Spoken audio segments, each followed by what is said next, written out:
Натискаме педала на спирачката и волана започва да ни трепери и вибрира. И имаме чувството, че автомобилът ще се разглоби. Причината за това са криви дискове. Лошото е, когато ги сменим и след 200 км пак се изкривят. Това видео е дълго 2 минути и има за цел да ви спести пари и главоболие. Тук измервам кривината на дискове с монтирана джанта и гума на колата.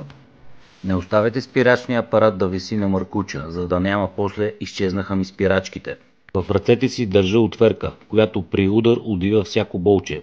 Това е главината на автомобила, която всъщност осъществява въртенето на колелото. И ако имаме проблем с нея, то този проблем ще се предаде на спирачния диск. Тук измервам за хлабина или кривина в главината, защото ако имаме такива, ако ще 10 диска да смените, пак винаги ще се криват. В моя случай главината е в норми. Следва най-тънката част за мен, а именно чистенето. Ако не почистим добре, то траекторията на диска се променя и съответно пак ще го изкривим. Зоната около шпилките е най-проблематичен, защото достъпът е труден, затова трябва да имаме специален инструмент.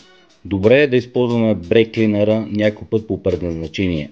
Обръщаме най-голямо внимание на повърхностите, където дискът ляга. Не по-малко по значение спирачния апарат. Тук става припъзването на накладките и ако не почистиме, едната накладка остава цяла, а другата се износва напълно.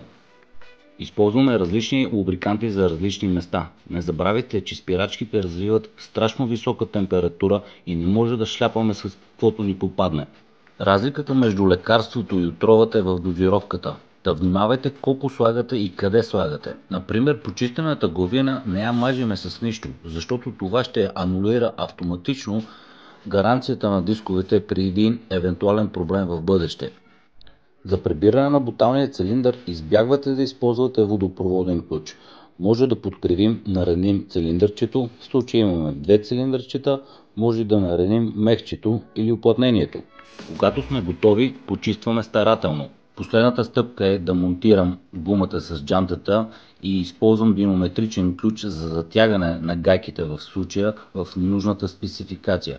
Тук е момента да помоля колегите гумаджи да не презатягат болтовете и гайките, защото това често води до изкривяване на главината. Ако имате нужда от подобен тип обслужване, може да се свържете с мен на посочения телефон, имейл адрес или да ми пишете тук на лично.